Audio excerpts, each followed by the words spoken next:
So in today's video, I'm gonna give you 6 reasons not to buy the DJI Neo. The first one is that the image coming from the DJI Neo is way too sharp. Out of the box, it's completely over sharpened, and I'm not sure why DJI decided to keep it like this as the default setting when it comes to people buying this, because a lot of people buying this are first-time drone users and they expect a lot more from a brand like DJI. But this is also something that we will see a fix on in the future. It's just how long it will take DJI to pull out a new firmware update that will address this issue, maybe add some other color profiles as well. But for now, this is way too sharp, so you would basically need a controller in order to adjust that sharpness, which I will come to in a sec. Now, the second one is that this can actually do easy flyaways if you fly above water or areas where there's a lot of reflection. And DJI also states that this should not be flown over water. In my opinion, it kind of takes away some of the purpose of getting a drone, because you want to get a drone because it adds more freedom, and by making a drone that doesn't allow you to fly above water or is not recommended to fly above water, you know, it takes away the whole purpose of getting a drone, in my opinion. Since I love to fly around at the beach, I love to, you know, get all these different shots. And when it comes to flying above water, if you use quick shots, most of the time it's gonna be fine. I haven't seen any issues on that part yet. It also depends on where you take off from, and also the altitude and distance that you have set to the certain quick shot. But if you fly your DJI Neo with the virtual joysticks on your smartphone, you will probably fly a little bit lower to the ground because of the range and everything. If you fly close to water, you will most likely experience a flyaway, and in my case this happened in the right direction, so not out towards the ocean but in towards the beach, and it hit a tree and everything was fine. It's extremely durable and it can really take a hit, so the quality of the drone is top notch. It's just like any other DJI products, high quality, but it can easily do a flyaway if you fly close to water. Simple as that. So don't do it unless you use a dedicated remote controller. When I've used these, there has been no issues, no flyaways, because I can also fly higher because I have stronger connections. But that also means that you have to get a separate controller or the Fly More combo, which I will get to in a sec. Now, the next one is that this is 135 grams, so it's extremely lightweight. And this could also mean some issues when you're out flying. So one of the things is that people are afraid of the drone actually flipping over and then the motors shutting off and it will just fall to the ground. This is not an issue. I have never experienced this so far, and looking at how the drone is flying in the air as well, I don't think this is going to be a problem. You wouldn't take it out in a storm, but you wouldn't take the Mini 4 Pro out in a storm anyway. Even though it could probably handle it. It's just that, why would you fly in a storm? What would you capture in a storm? Everything would just look gray and awful anyway. But it is extremely light, and one of the biggest issues with this is that if you have winds coming up from a mountain, even at the beach. I was flying at the beach in Lanikai. One of the biggest issues I had, which actually kept me from flying more, was that when I was trying to land the drone, it just didn't want to come down because the wind was pushing it up, and that wasn't really high winds, I would say. So that's one of the downsides with this. It's extremely lightweight, so you would be careful on how high you fly, because you're never gonna know how the wind is like 100 meters up there or even 50 meters up there. So this drone is definitely something you want to keep as low as possible.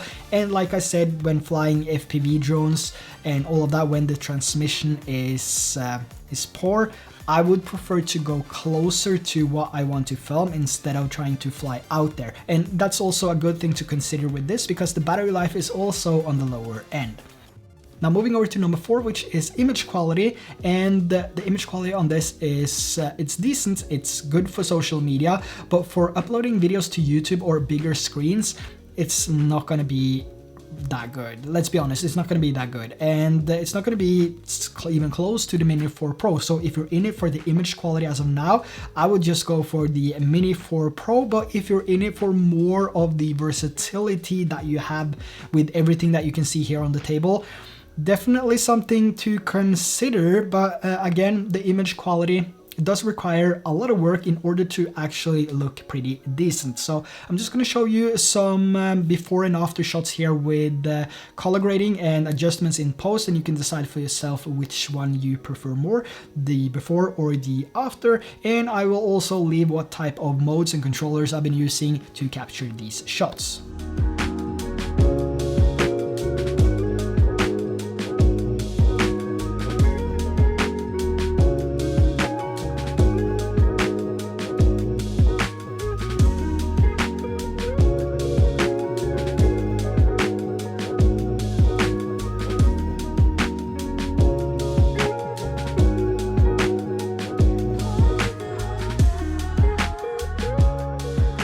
Now, another thing with the image quality is that we are also limited to 4K 30 FPS. We have 60 FPS though, but we have to drop down to 1080p. And I know a lot of people have been requesting this, so hopefully we can see an update on this part in the future. And I honestly, I think there's a lot of changes coming to the DJI Neo because there's a lot of complaints from a lot of people. For me, you know, it does the job as I expected to do, and I do need to do some extra corrections in post to make the footage look even better.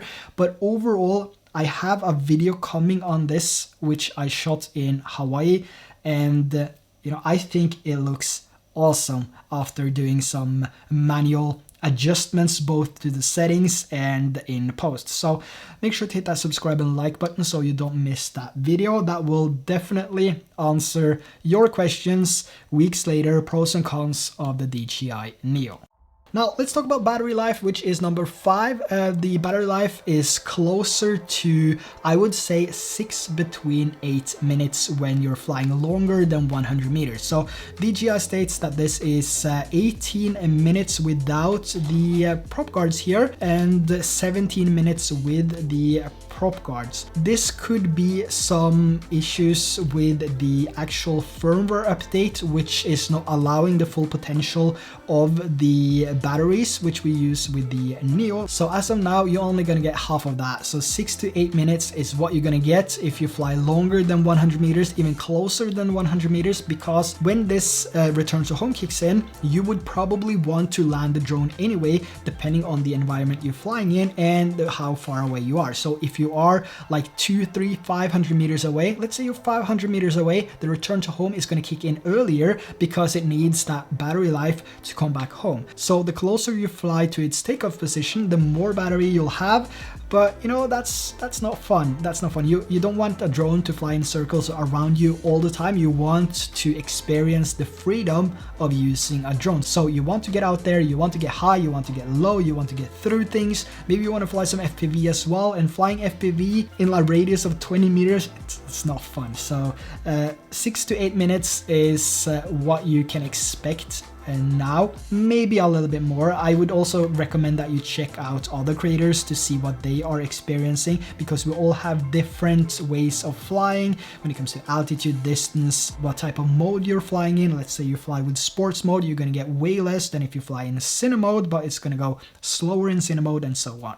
Now let's move over to the expenses. The DJI Neo on its own is $199 US, which is extremely cheap for an out-of-the-box drone that doesn't require a controller to be flown. So you can fly with your smartphone, which is fantastic. You can adjust all the settings for the quick shots on your smartphone, and you can basically just hold a button here on the top of the drone, and it will execute the quick shots or the follow mode, active track, or the direction track I mean, and also spotlights and all of that, which is fantastic. But that's about it for $199 US. But if you want to advance into, let's say, FPV flying, you would need to get the Goggles 3 as well, which is $499 US. You can also get the RC Motion 3 controller, which is $99. or even the FPV3 remote, which is $199. So this is going to add up to almost $1,000 if you go with the FPV3 remote and the Fly More combo from the DJI Neo here, which will add these extra 2 batteries and the charging hub, which is what I recommend getting anyway, because out of the box, $199, you will only get 1 battery that you will keep having to charge over and over and over. So I would suggest getting the this one right here, the battery charger, and those 2 extra batteries, the Fly More combo, and the Fly More combo will also add the RCN 3 controller. The total price of this is $289. But like I said, if you want to get everything at the same time, it's gonna be close to $1,000 for everything, like $900 if you switch out the FPV3 remote with the RC Motion 3 controller, but overall $900 to $1,000 is eventually what you have to pay at the end, even if you get everything at once or if you just get things separately. However, there is still going to be benefits to the DJI Neo, especially for first-time buyers. So you can start out with this drone and then you can fly it using your smartphone or to just use the quick shots. And then you can later advance into FPV by getting the goggles 3 and one of the 2 controllers here, the RC Motion 3 or the FPV3 remote controller. And the goggles here and the controllers are also going to be compatible with all the DJI drones like the Mini 4 Pro and the DJI Avata. So when you feel like you mastered the DJI Neo, you can move over to something like the Avata 2, which will give you more of that immersive high-speed FPV experience when you go into manual flying. And you're still gonna have the DJI Neo around for later when you want to fly some normal drone or capture some on-the-go quick shots with your family or just do a b-roll when you're out vlogging. So this, for a lot of people, is not gonna be a main drone, but the drone that you wish you had when you're out there, because it's such a versatile drone and you can just basically press a button and it will, you know, execute a follow mission if that's what you want, or do a circle or do any other quick shots. Or if you want to capture even better videos in the future, you can advance over to something like the Mini 4 Pro, which has full obstacle avoidance system, including waypoints, active track, cruise control, and 4K HDR up to 60 FPS, as well as 4K 100 FPS slow motion, which looks fantastic. But as a starting drone for someone that has never flown a drone before, or for someone like me that just wants that extra pocket-sized drone to capture some b-rolls when you're out vlogging or making other videos, this is definitely something to consider. So I highly recommend that you check out my other video, which is 8 reasons to buy the DJI Neo. You can find it right here on the screen or down in the description below. So that's gonna be the reasons why you might not consider buying the DJI Neo. Let me know if you have any other reasons to buy or not to buy.